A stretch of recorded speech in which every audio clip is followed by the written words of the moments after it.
Welcome back to the Social Cycle Podcast, where we take a look at things affecting the Black community from a sociological and psychological point of view. I'm Boonie, and I'm here with Royal from the Raw Educated Analysis of Life podcast, and my mom, Neka. How y'all doing today? Splendiferous. Splendiferous. Great. You doing great. Yes. You always doing great. I'm jealous.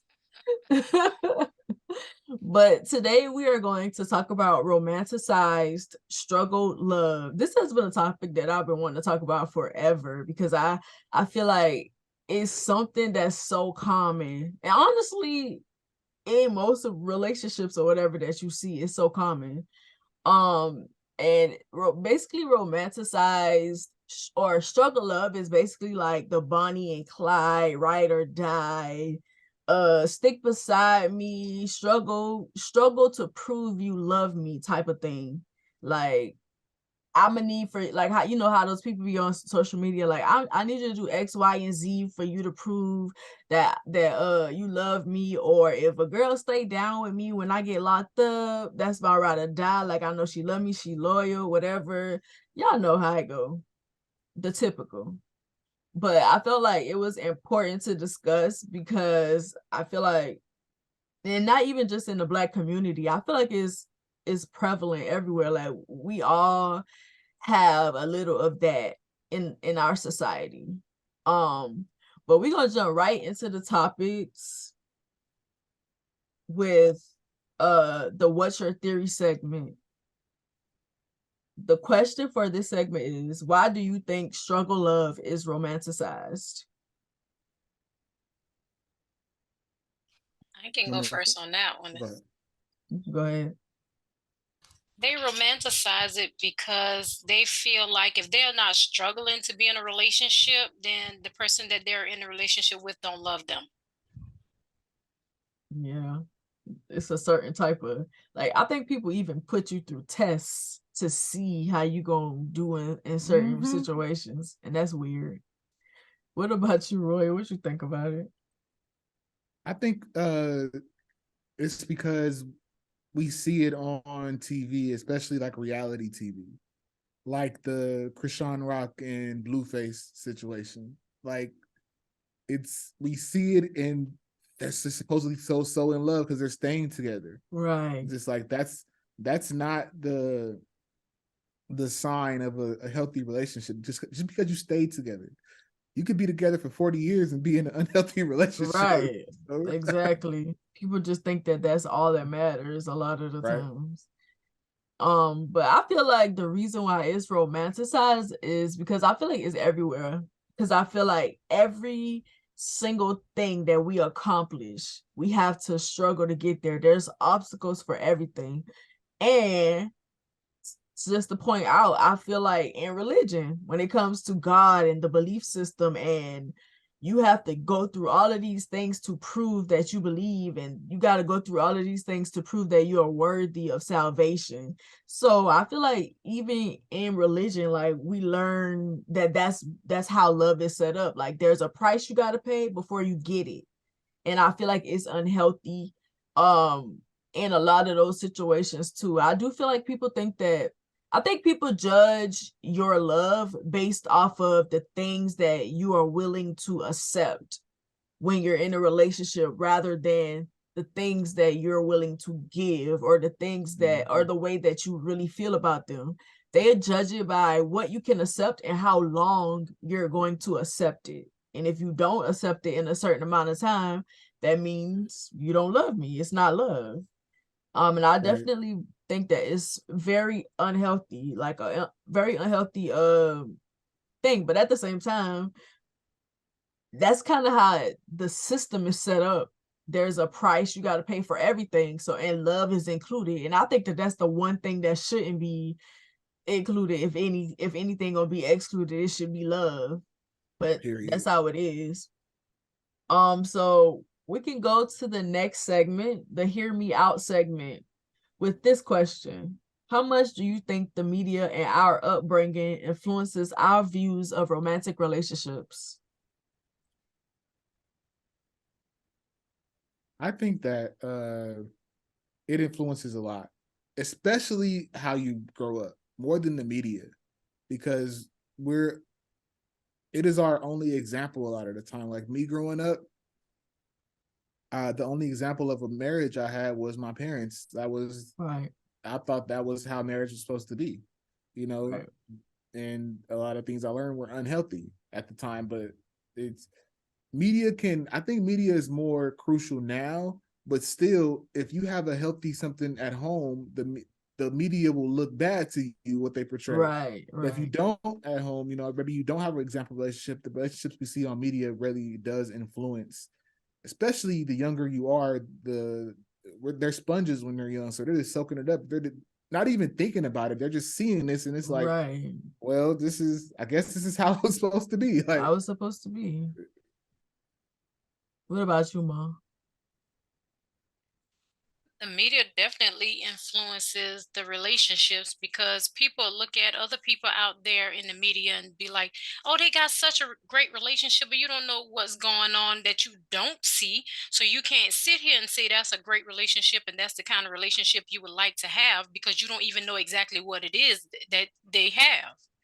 Right. And as far as being at home, when you're at home, sometimes you look at a relationship that may be great, but you don't want that. You want what you already saw what that the other people have because you think that's what it's supposed to be. Yeah, that's true too, because you can reject your in-home because I feel like people think that as long as your parents have been in a great relationship, you're gonna do the same thing, and that's not true. It's 100% about choice. You can have examples of how things are supposed to be around you, but it really is about what you think it is and how you're going to be in your relationships, because I do feel like our upbringing does play a huge part in it, but at the same time, when you become an adult, it's up to you to decide what you're going to do. And I do feel like we do rely on the fact that, oh, that's how our parents were or whatever, but you can always choose to be different from what they mm-hmm. showed you. But I think both of them affect the way we see relationships. Your upbringing, because like you said, Royal, like that's the example that you got. And I think the role model that you're going to look to the most is your parents, and then the media. Like, if you don't really see what you want to see, because sometimes your parents can be showing you something healthy, but it's not what you want to see, and you look for outside sources to kind of validate how you feel about things, because maybe your parents do have a good relationship, but maybe you don't perceive it like that. Maybe you perceive it as Exactly. both of them are complacent. Like, maybe you feel like mom and dad is complacent, like uh there's no I guess there's no growth there, I guess you could say, um whenever you look at their relationship. But I think it really matters how you perceive things and what you choose to do, what you feel like aligns to you. Because growing up, I saw a lot of different types of relationships. I saw ones that were unhealthy, some that were healthy, but I ultimately decided that I would make the decision on how my relationship is. Like, I always say, and not even to like be uh disrespectful or whatever, but I always say that I've never seen a marriage that I wanted. And that's because I'm different. There are things that my parents may not have done that I probably would try. There are things that, they may not have even known about that I do.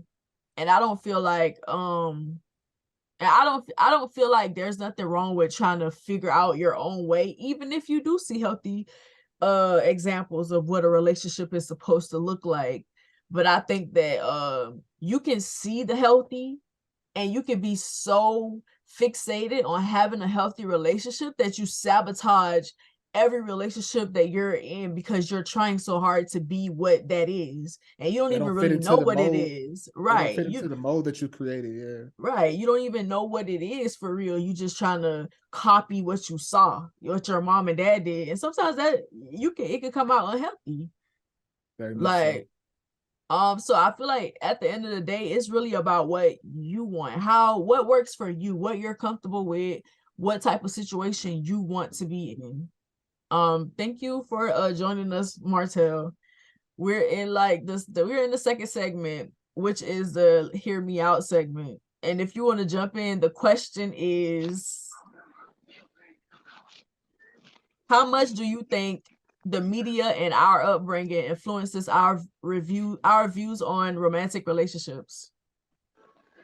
Uh, so can you hear me? Can you hear me all Yeah, we right? can hear you. Yeah. All right, cool. So with me, it's a little different. So I never really saw like anybody. Well, I mean, you know, what I mean, I've seen like TV specials and like, you know, maybe a teacher here or two. You know, they're married. They're working in the Right. same building or whatever. But like, as far as like my mom, well, yeah, okay. Let me take a step back. All right, so my mom growing up never really, you know, got married or I mean, she, you know, got engaged, you know, Right. but you know, it didn't work. But and then when I was that like 13, I met my dad, and then I seen that he had a wife, and like, I mean, she did everything. Like she cooked, you know, like I mean, not Right. like you know, my dad. I mean, my dad was. We'll go on another situation on dads, but Okay. um like he you know she just did it because that's you know what the ideal you know not necessarily ideal woman is. There's nothing wrong with a woman taking care of her man and her kids or anything like that, like she cooking every day because she love to cook, like ain't Right. nothing wrong with that. Like if she want to, you know, that's fine, but if like he's making her, then that's a problem. But Right. but There's like a so difference. yeah. So I never really seen that. So as like when I got older, I had a typical ideal uh outlook, which I kind of went for with my first wife, Right. and like you know marrying my first wife kind of taught me, you know, or not taught me, but it honestly like paved the way for my second wife because she was a long-term friend. Like I knew her, you know, I worked with her when I was 18. Like it made me want more in a person. Like it made me want Right. like I'm gonna need this person to have roots because you know because I'm sitting up here going over what I you know what I went through and you know like I mean a lot of people they go through their own things, you know, so Right. when you know their spouse or their loved one is like talking, they like that I go through the same stuff, like, but they want to empathize with their spouse and not be mean, hopefully, you know. Right.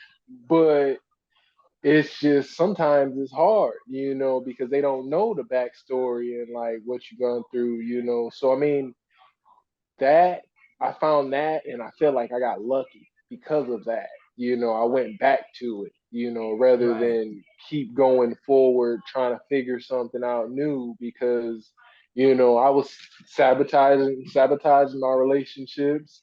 Like I wasn't trusting nobody, nothing. Like it was just an insecurity battle, like, you know, Right. constantly. But I know, you know, with my wife now, it's like, yo, you know, we bound together. Like, you know, our Right. stuff is like set in stone, you know, and I can feel that. Like I can vibe with it, you know, and I'm gonna be honest, my first wife was a white woman, you know. I'm just gonna say it just like that. And then I was like, yo, what am I doing wrong? You know, because I was still unhappy, you know, like I had all the happiness, like for real, like I was happy, you know, I was legit, you know, she was straight, you know, she did my hair and everything, but it just was something missing, you know, and then now my wife now, she's African, you know, she's Liberian, shout out to Liberians, you know, but it's just, we vibe and we've always clicked so hard. It's like, and that's just the main key, you know, to it. It's just Yeah. y'all got that bond where it's literally like you can consider her a homeboy, like not even on no weird stuff or anything like that. You can consider a homeboy, one of the fellas. You can consider your wife. You consider, you know, your not necessarily your daughter, but like your daughter because you take care of. You know what I mean? It's like a Yeah. love thing. Like you love this person. You know, and it's just like. well, maybe not. That's kind of weird. All right, let me take a step back. But like, like as far as that, but yeah, it's just, you gotta have that person that's just down, just riding with you, and you gotta feel that, like self-consciously, physically, mentally, just gotta be there. But Right. but yeah, I had a long day. My son's birthday tomorrow, so we was kind of Okay. ripping and running and stuff. But I wanna hear y'all talk. I don't wanna, you know, We got you. but yeah, keep chiming in because I'll talk. Y'all know me, man. I'll talk forever. But just yeah, but I appreciate y'all having me, and it's really a blessing that to be here. So We I appreciate you appreciate coming y'all. back. Hell yeah. But the next segment is the let's fix it segment. Before we go to that, I do want to say this, like you were saying, I do feel like it's important to be friends with your spouse. Like you said, like your wife is like the homie. I feel like that's important because I feel like when we get older, we have this idea of what we're supposed to act like as adults, and we kind of like neglect our inner child. And I feel like it's important to nurture your inner child and nurture your spouse's inner child, because you never stop being the little you. Like those versions of you are still in you, and they need that attention. Like I feel like we take ourselves too serious when we become adults and we get married, and we think that we're supposed to operate a certain type of way. And I think we do, we be in our heads a little too much. But I think being Yeah. friends with your spouse is important. I think a friendship is the foundation of a relationship. You cannot have Right. a relationship unless that foundation is built. The friendship, because when all of everything else goes away, you still gotta like that person at the end of the Right. day. And that's why a lot of relationships don't last when the kids leave. When you got nothing else to do, and you just gotta look at that person. Do you like them? And Right. it's a Right. really big question. So yeah. To move on to the next segment, which is the let's fix it segment. The third question is, what does a healthy relationship look like to you?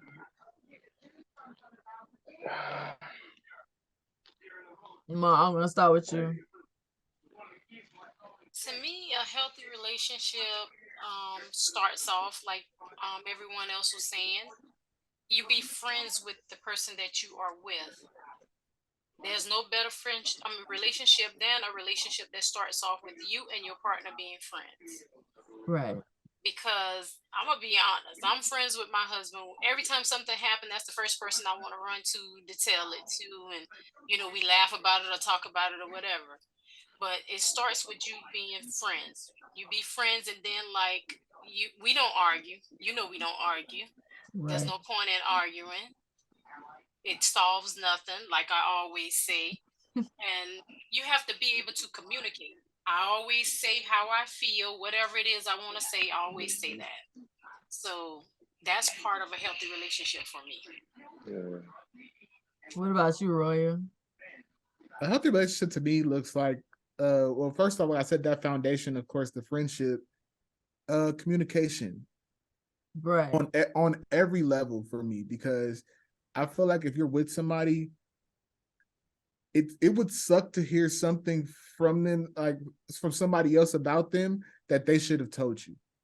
Right. Like, hey, we're together. That's why when my wife and I first got together, anybody could hit me up. Her family could tell me all kind of, oh, I know that already. Mm. Right. I know that already. Or my ex hit her up one time and was like, uh, this, and this, a whole laundry list of stuff. And her message was LMAO. I knew that already. Because communication is really important to me. Like that is the one of the most important things. That's what it looks like for me. And I feel like understanding as we evolve, because I think I said this before, we're not the same people we were 5 years ago, and we're not going to be the same people 5 years from later. So it's understanding the growth and admiring it too. Like, hey, you Right. changed. Like this is a different person, and this is the next chapter of your life. Life is like a book, so it's like this. You on to the next page. What's this? What's this look like now? You know, Right. and you get to fall in love again too. That's fun to me. So Right. For me, like you said, the key word admiring somebody.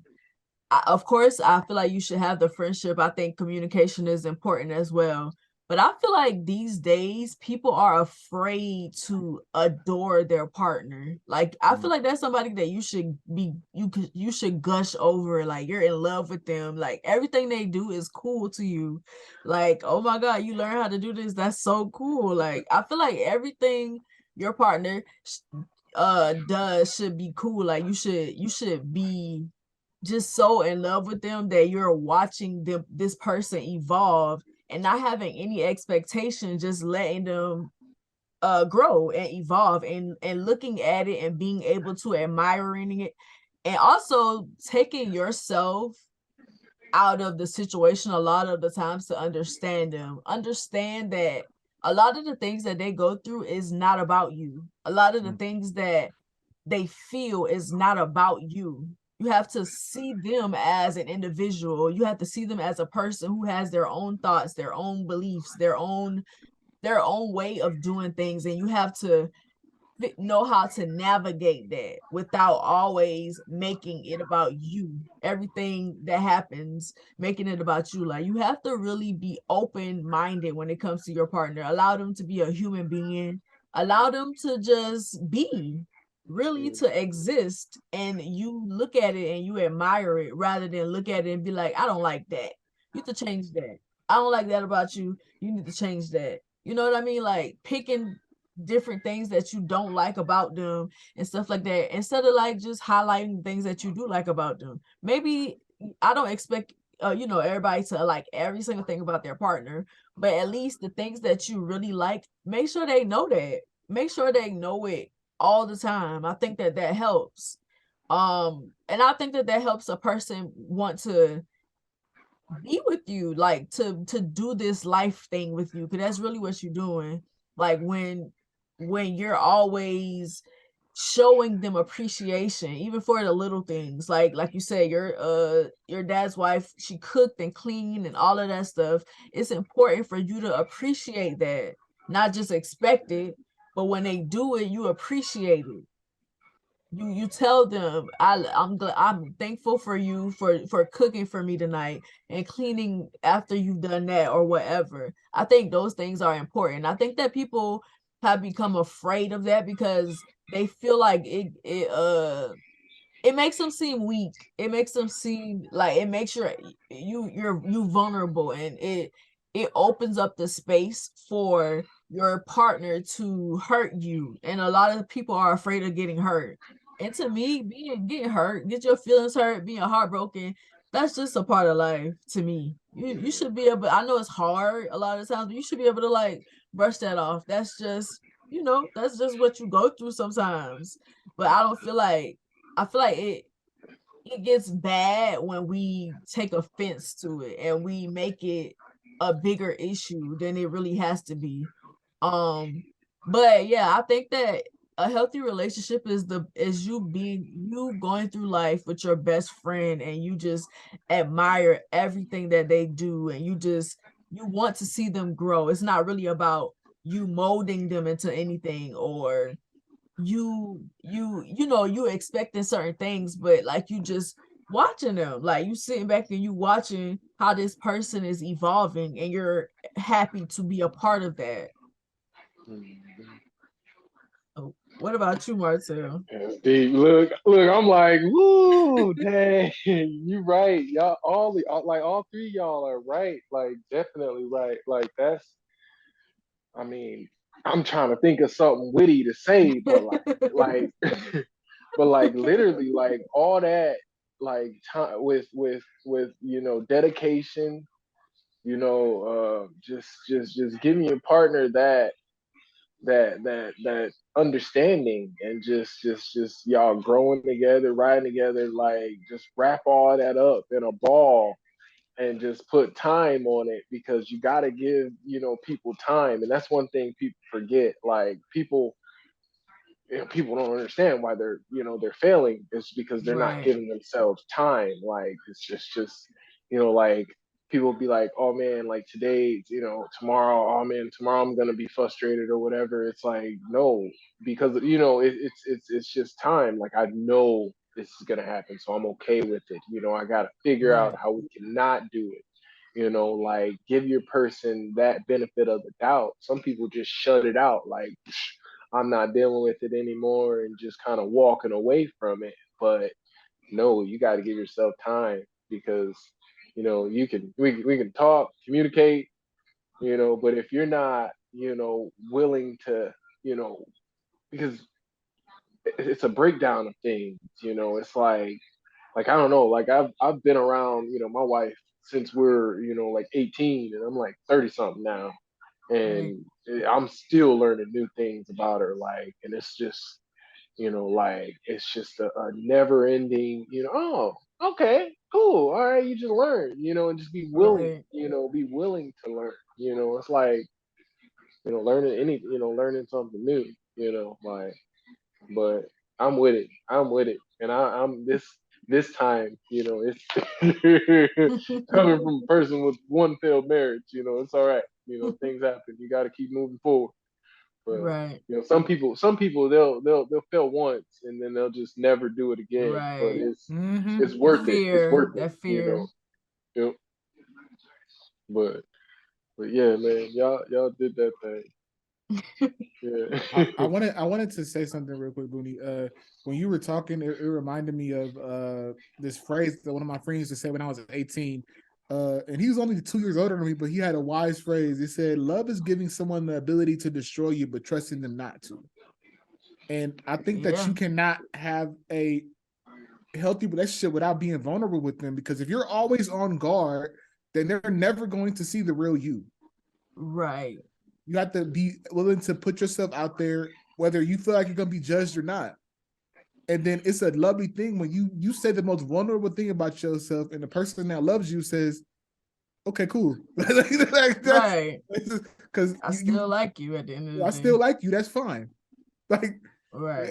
it's a beautiful thing, and admiration is really something important too. Admiration and appreciation. Because Exactly. I've been told I say I love you too much. Why? Because I do. Right. You're No not gonna such thing forget it. as too much. I love you. You're beautiful. Like I say those things a lot because I mean it. Why do you say it? Because I mean it. It's not gonna change. I Right. mean it. So And I yeah, also think people are afraid of being loved like that too. They yeah, sit in the toxic stuff because being loved by somebody is more uh it's more scary than going through the toxic stuff because you kind of know what to expect. But when somebody loves you and you're unfolding, you're unraveling in front of them, sometimes out of your control, it's scary. And a lot of people are afraid of that because they're afraid of somebody seeing the real them. Like there's so many things that we've gone throughout the years. People be afraid. They're afraid that you're gonna open up that side of themselves. So they like you said, they keep those defenses up, and everything you say, they on guard and they ready to come back at you rather than sitting and letting that sink in and allowing that person to love you in a way maybe you're not used to it. Maybe it feels uncomfortable. Maybe it feels unnatural, but that means that you should sit in it more. Because I feel like the good stuff is more unnatural than the bad a lot of the times in relationships. And people operate in better in chaos because they're used to being in it. But mm-hmm. when you come across somebody that really loves you and they love you for real, like they love all of you, it's scary to a lot of people. So they'll stay in the struggle love type situation and they romanticize it because that makes it normal. And now I don't have to feel bad for staying in the situation because everybody doing it. It's something everybody doing. That's not something that Exactly. you should want for yourself though. But to move on to the next segment, the story time segment. Do any of you have a story of a time where you were influenced by struggle love and you realized it at a certain point in any of your relationships? Yes. What Yes. do you care to Okay. share? I want to. Okay, so it's a two-part story. So the first part of it was I met this couple when I was with the girl I told you about, that was cheating on her boyfriend with me or whatever. Yeah. We had made this couple friend. It was a Mexican couple, and they used to do this all the time. They used to have arguments all the time while we were in the car. And one of the other would take off walking out the car. While And, it's moving. no, like while we were stopped or whatever. Okay. Like when we get to a stoplight, the other one would take off. Hold on, and then like inevitably, I don't give a damn. Forget that, and they leave, and then the other one would go chase after them. And I saw it's a pattern, and I'm like, if the other one doesn't come, like literally one time the guy didn't follow her, and she came back. Well, you didn't follow me. why didn't you follow me? I was that like, gets old. right. It does get old. So I internalized it for myself for a little bit. I'm like, well, if I tell somebody I'm gonna leave, then they should tell me no, they're not to leave or whatever. Until I got with somebody and it explained it to me like, that's not love. If you're gonna leave, then me loving you is saying go, letting you be free. Right. That's love is saying, well, if you're not happy here, then be happy somewhere else. Right. Love is not chasing you down like that. And it happens so often that to the point where I'm just like, here we go again. But yeah, that's my story. It influenced me to feel like that was love. That's what I think of when I think of struggle love is their situation. You have to go chase somebody, prove to me you love me type of thing. All of that, like that's immature. It is. What about you, Marcel? I don't know. I haven't really marinated on it long enough, but like I can empathize with that. Like that. Oh my gosh. Oh man. See, I've been trying to avoid it, but first baby mama. Like as soon as you ask that question, that's all I think of was first baby mama. It was just like, oh man. But it was just like that. Like it was that chase you down, like, oh, I'm going, show up where you at, like, oh, you say you here. Oh man, if we lived like back in the day, if we lived now, I mean, if it was like switch, if we had the technology we had back in the or now back in the day, ooh man, but it's just the GPS tracking and all that. Like it was wild. Like with my first situation, she would say she was here, and and I would literally get a call from one of the homies. Like I grew up in a small city, and it's like, yo, bro, I see your baby mama such and such over here, bro. She cussing out such and such, and she was loud. I mean, she was like, made her presence be known. So it was just like, oh my gosh, but it was like I had to figure out a way to get out of the cycle that I was in because in that cycle I would have I would have been sitting in the same situation, just going nowhere in life, just man, just not taking care of business. Just not taking care of business. We won't go into It be details. that serious though. It do.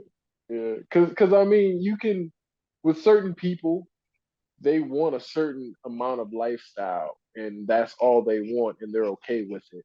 And if you can't grow with the person, then there's no need to be with that person. If everything that they do and you do between each other is just toxic and you actually like it's funny too because my wife she kind of catch that because I'll like try to pick an argument or whatever be like angry face or something and then she'll just be like oh okay, like not even with no emotion, not even like bat and eye, like what? Like go talk to yourself. Like I'm not like, gonna feed into that stuff. That's the best yeah, response. yeah. And honestly, and I swear to God, this is on everything I love. I literally like come back like 2 to 5 minutes later, like, I'm sorry, man. I was I'm sorry. Okay, you already know. I was in my mode. I was going. I just got done talking to my baby mama. I was ready to argue. So Right. it's just, but yeah, just toxic love is not love. It's If it not. like causes ulcers, it's not right. Literally. But That's so true. But for me, well, my name is Boonie, and I used to date a narcissist. So I love got how you Hi, said that. Boonie. a lot of Hi, buddy. examples. I got a lot of, and I never saw, well, I ain't gonna say I never saw people behaving the way that my ex was in relationships, because I did, and I used to like this is not how people are supposed to be. But he would just do a lot of weird stuff, like you said, the chasing, we would have an argument about something. I would be like, look, I need some space. I can't deal. And he would try to always keep me in a state of confusion, because you and your emotions, when you confusing, it's chaotic, and arguments going on, disagreements and stuff. You ain't really able to think. And I would try to get some time so I can, think about stuff. But he would literally, and I feel like sometimes they don't do it on purpose, but they at the same time they do subconsciously. It's like, no, because if you get some space, you're gonna come to your senses and you're gonna leave me, basically. So it was always that, like, I'm never gonna leave you alone. Like, I would tell him I don't want to talk to him. He would call me, he would pop up at my house, he would do all kinds of stuff for whatever. Like, he was terrible. But I remember a specific time. I'm trying to pick one because it's a lot of them. When I you're in those remember toxic relationships, it's a whole it's a list of lot stuff. of, you just be going in circles with that person. It's just the same thing. But I remember a specific time. I think it had to do with something. I know one of the problems in the relationship was that I didn't really get enough of his time. And I would tell him, I just need one day out of the week and I'm good. Like, I'm really not a needy person. I'm not a needy girl. You just give me a day and you good. Like, we good. He just couldn't find the time to do that, of course, because he was probably with other people and splitting his time or whatever. But we would argue about that, not spending time together. And then I would get tired. I would be like, you know what, I've given you, because it would be like, I'll change, like, I'm gonna change it or whatever, and I'm giving you time to do that, and then it never happens. And I'm like, okay, cool, you've gotten a period. I've given you time to change this behavior. You won't do it. I'm done. And when the words "I'm done" would come out of my mouth, he would do anything to get me to change that. Or he'll be like, I'd be like, I'm done. What you mean done? Like, what does done mean? what you You acting know the like, man? definition of done. You know it. Like, what you mean you done? I'm like, I'm done. Like, I'm done with this relationship or whatever. But I will say this, like, in that situation, I felt like me breaking up with him, because I broke up with him a lot. Me breaking up with him was also the toxic thing too, because I knew that he had abandonment issues, and breaking up, somebody leaving him really affected him. That was the only weapon that I had against him, so I would use it a lot. Like, I'm leaving you up done, because he would be scrambling to try and figure it out. And he would change for a little while. Like, he would do whatever he needed to do to get me to work through things with him again. And then after a while, he going back to what he been doing. And it just was a cycle of that. But I will say this, I spent a lot of time, like, when I was breaking up with him, it wasn't just like, I'm breaking up with you this week, and then next week we back together. Like, I would take long breaks from him, months, sometimes a year. I didn't take like at least a year or two from him or whatever. So it was like an on and off situation. I would just, whenever I would get tired of it, I would leave him alone. But at the same time, I wasn't doing nothing.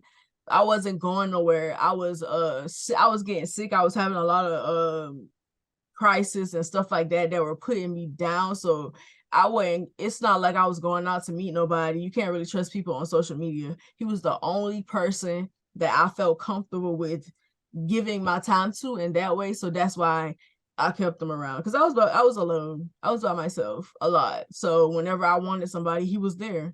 And that's what it was. And a lot of the things that I did were just as bad as the things that he was doing, because even if they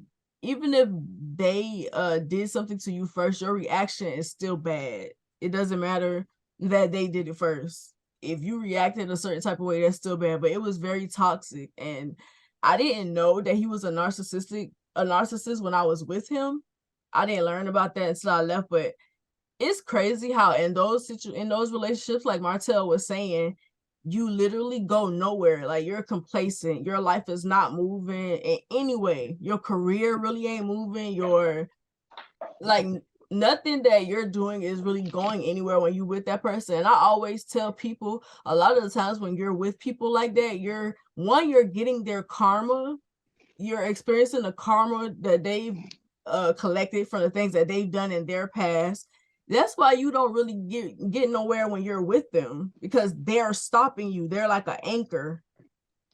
Yo, man, amen to that right there. That is 100%. So, can you hear me? Can you hear me? You can hear me? Yeah, we Okay, can yeah, hear yeah. you. Wow, that is like, that was like music to my ears. Literally, like I needed to hear. Like I knew that personally, but Right. like I've never heard anybody say that like that, because that's some legit, like Yeah. you get all that, like you get all that bad energy that's You coming from do. that person.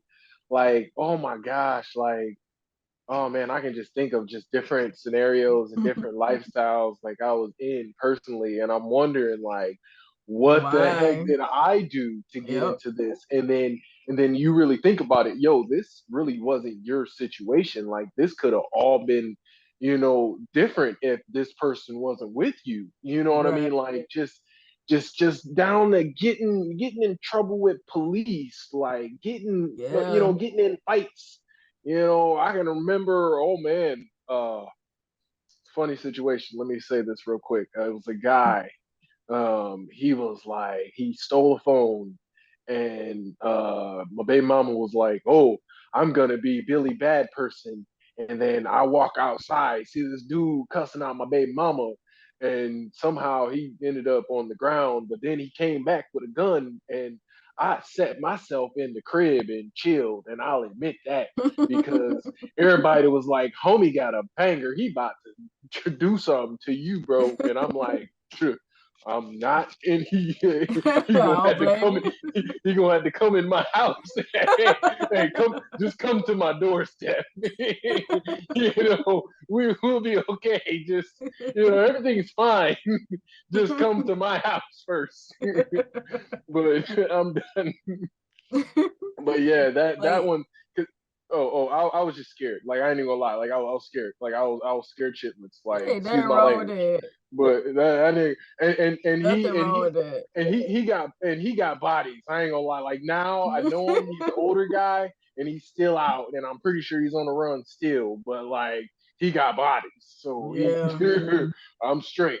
I feel you. I don't but, blame you. but respect to the game. But a lot of people don't think about that. You don't even really consider it because, you ain't really thinking like that. But a lot of times the people that you with, you get a lot of their karma. You get a lot of drama that comes from things that they've done, not necessarily in a relationship, sometimes in other situations. And I even feel like in a situation where you with somebody and they've done you wrong, they've done things to you, and they get karma for that. You experiencing the karma that they're getting for treating you wrong. And like you just sitting there and sitting in it and don't know what's going on. But I try to tell people that all the time, like, being with the wrong person, you pay a price for it. Being with somebody toxic, you pay a price for it. Like your life, literally, like you said, it stands still. Like you don't go nowhere. Because as soon as you leave that relationship, so many things happen for you that wasn't going to happen while you were with that person. That's why when I tell people who are in situations that are hard, like I understand certain things are hard to get out of. Sometimes leaving, when you leave, that's when things really happen for you, but it's not going to happen when you with that person because sometimes they're not supposed to experience the things that are for you. It's a domino effect that happens, and the pain, Yeah. it hurts a lot. But like after I left my ex, it was just like domino effect. Like Because I'm like, I'm losing all of this. I'm never gonna get none of this back. And I'm just like, as soon as I was like, I'm done, I'm done. I was just like, Yeah. I'm getting calls for jobs. I'm getting like, So legs much good up. stuff I'm like, happened. okay, I should have I should have left a long time ago. Yeah, like your life you're improving drastically.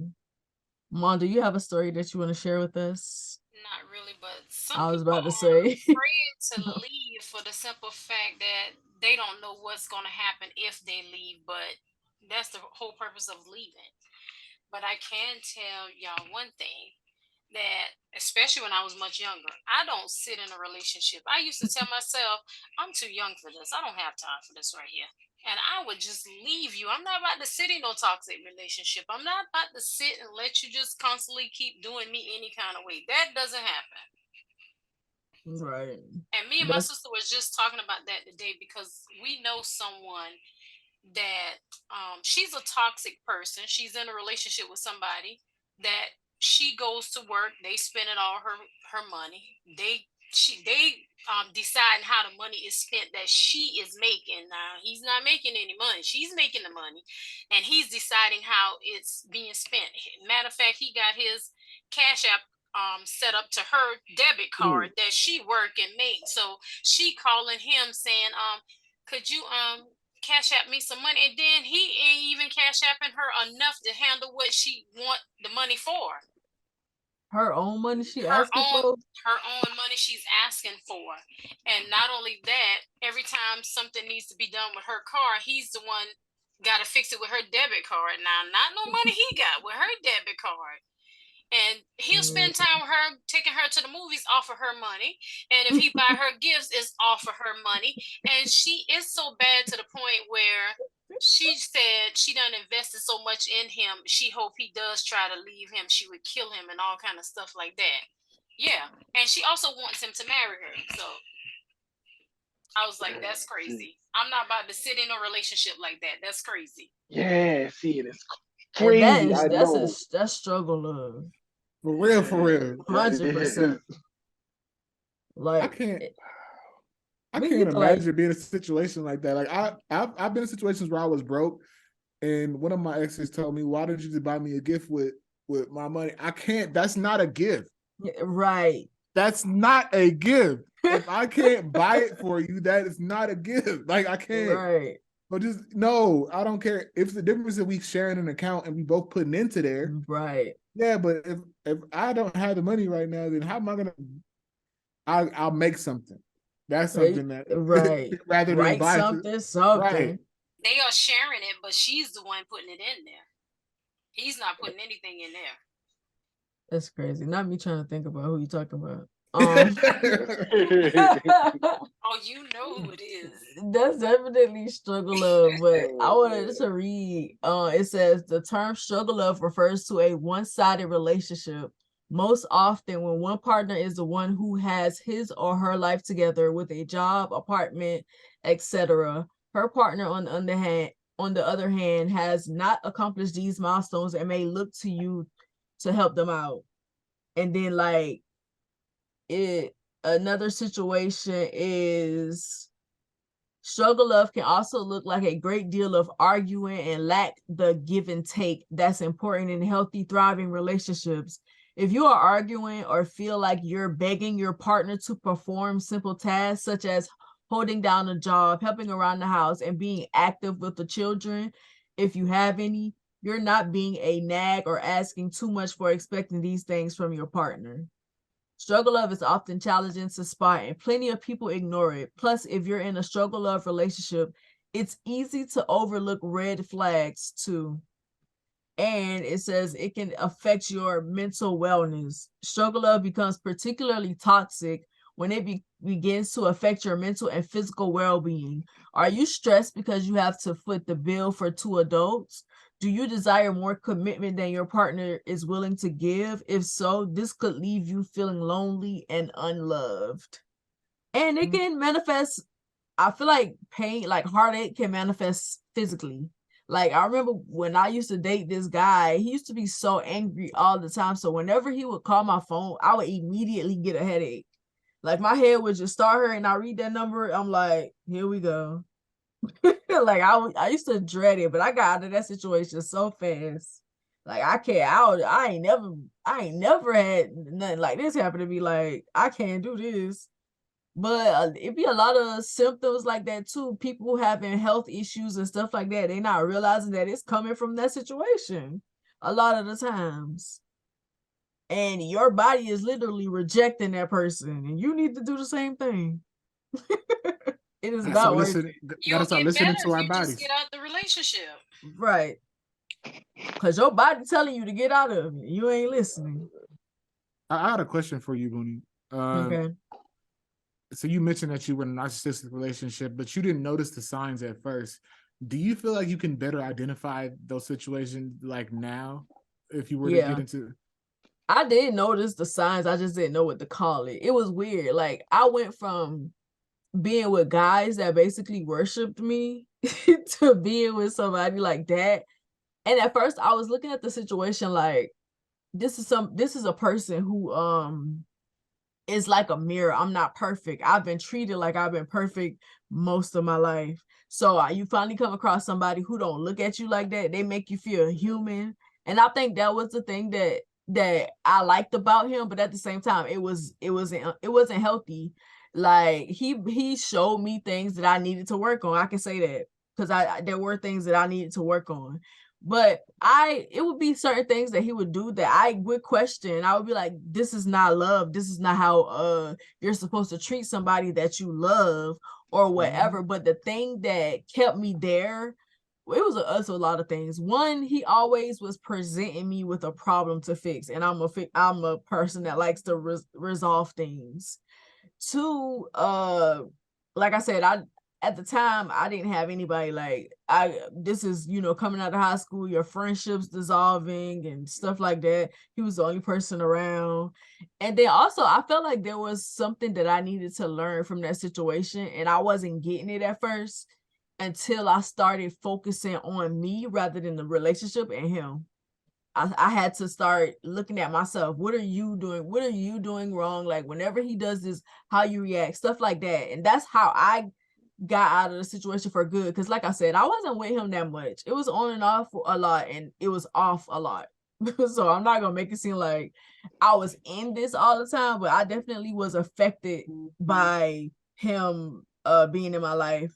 But yeah, I think that I'm able to identify it. But at the same time too, when you're in a situation like that and it puts fear in you, you might identify, you might see red flags that aren't really there.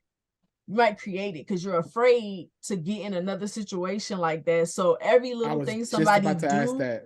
every little thing somebody do can trigger you when it's really not that.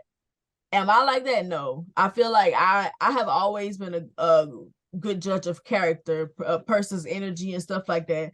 Yeah, I've come across some people that weren't so good, but at the same time, when it comes to narcissistic people, they're not just bad. That's why a lot of people stay in those relationships because they have a lot of good moments with these people. And these people are good people. It's just when they have when things are bad, they're terrible. Like Really they're bad. extremely bad. That don't mean that they're not good people. A lot of times they be good most of the time. It's just that when things go left, they go to hell. They go all the way down, That's like people They like go to all say. the way left. All the way left. that's why you see those people that are stuck in those relationships, and you ask them like, "Why do you stay?" Why? It's not always bad. Right. It's It's not not, always but when bad. it's bad, it's bad. Like it's really, Exactly. really bad. But it's good for right now, and that's the thing. You go through those cycles, like you said, where things are good right now. Things are Right. good, and it might be good for a week or two, and then back down the toilet. And it's just Right. like It's a lot. Like, and then if you're somebody, you're an empath or whatever, it's hard because you see that this is a good person. It's just that they have these issues. But one thing about narcissism, it does not change. There's nothing you can do to change them. They have to recognize it in themselves and want to change. And even then, it's so little that they could do. Like Van said on another episode, therapists a lot of times don't even want to work with narcissists. They'll work with a lot of other people with a lot of other behavioral disorders, mental disorders, but narcissistic people, because it's like I don't know. I don't even know how to explain it. Trying to understand it is even unhealthy. I feel, because I feel like a lot of times we do that. We're trying to figure out why they're like this, like what happened in their life that made them like this, and you cannot. It's never going to happen. You're not going to figure them out. You just need to get out of that situation. That's all I can say. But And, yeah, and they sort of manipulative too. sort of. They Yeah. kind of lack a soul. Yeah, that's really Let me how it not say that, is. but yeah. That's really how it is. They do. Like it's like they're even not people. They say a lot of things and they rationalize it and it just be false. And then they make you feel like your reality is wrong and you got to live in their reality because their reality is right and yours is wrong. They always do that with the reverse psychology That thing. gaslighting, yeah. Flipping it on you and it's always you, and you really be like, is it me? Because even me being a person with good judgment, I was confused, like, dang, am I tripping? Is he not really like this? I'm just seeing stuff. But nah, I was not tripping. But to move on to the what would you do segment, we don't have any questions from anybody, but don't forget to email us at the socialcyclepod@gmail.com if you have questions or if you want advice. It's socialcyclepod@gmail.com, and I'll also leave it in the description so you can email us for any questions you may have, any advice, and we'll do our best to answer them for you. But to move on to the last segment, which is the Black life segment, life meaning living in fear every day. I want each of you to give one thing you fear about toxic relationships in this day and time and people who believe this is what love is.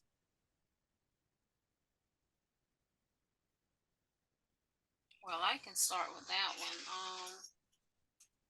What I fear the most is somebody killing somebody, Right. because with the relationship being so toxic and then people want you to be their ride or die, if you leave that person, they liable to take your life. Yeah. And that's very scary.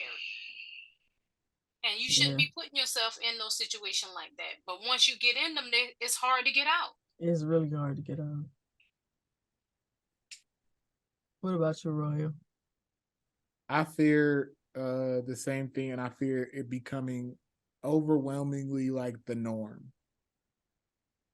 Like I feel like society, like if if we don't talk about it like we are now, that kids are gonna just keep seeing that, and then they're gonna keep growing up and thinking that's the way love is. Inevitably, people are going to change and not want to be better. So it's just like you're gonna accept what you shouldn't accept. That's what I fear. What about you, Martelle?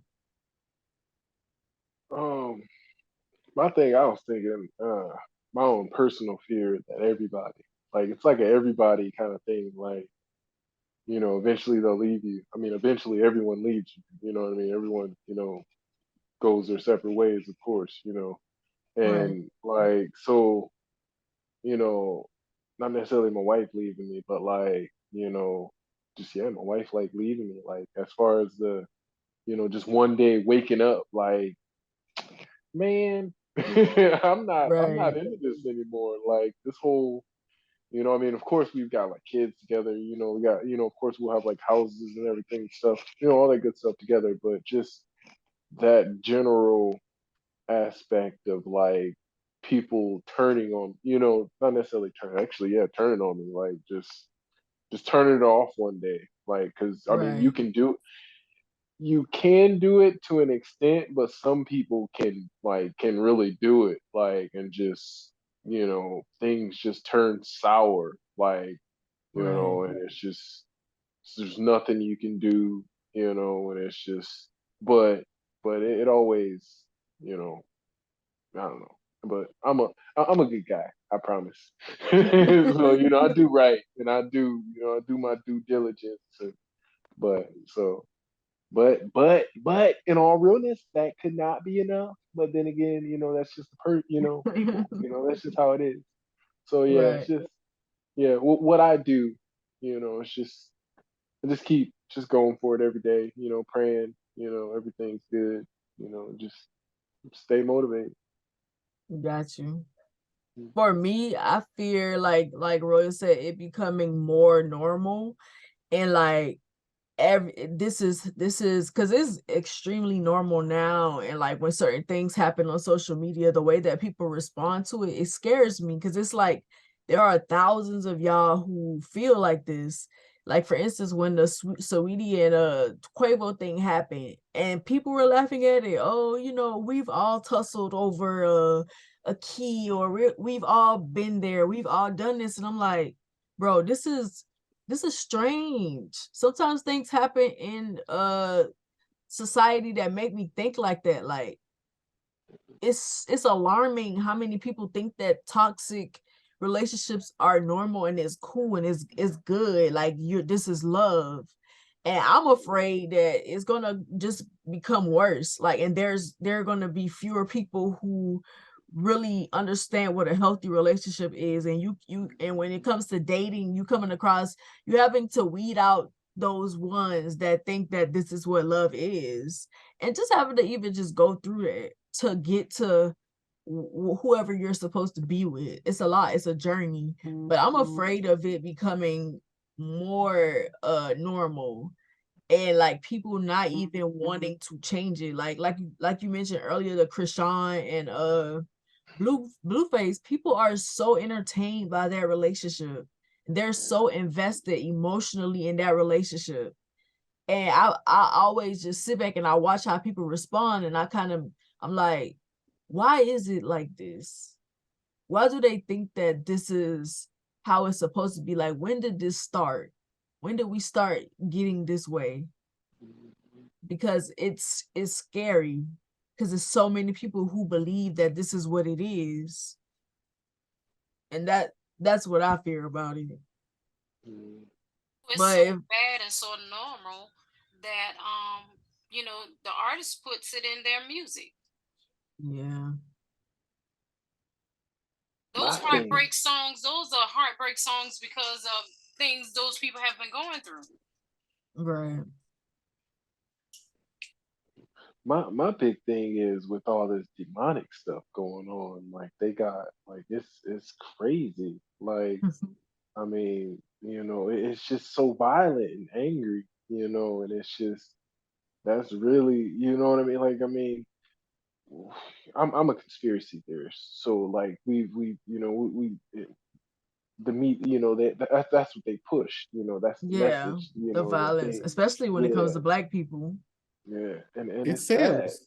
yeah, yeah, and and Yeah, and, and the bad thing is like we know about it, and like we still accept it, we still push the products, but consume it too. yeah, yeah. So I mean, we just pray, just keep believing in God, keep our faith, and keep pushing what we got, So And on that note, if nobody has anything else to add, we're going to close out this episode right here. But thank y'all for coming on here and sharing your opinions with me. Hope to see you in the future video. Thank everybody for watching.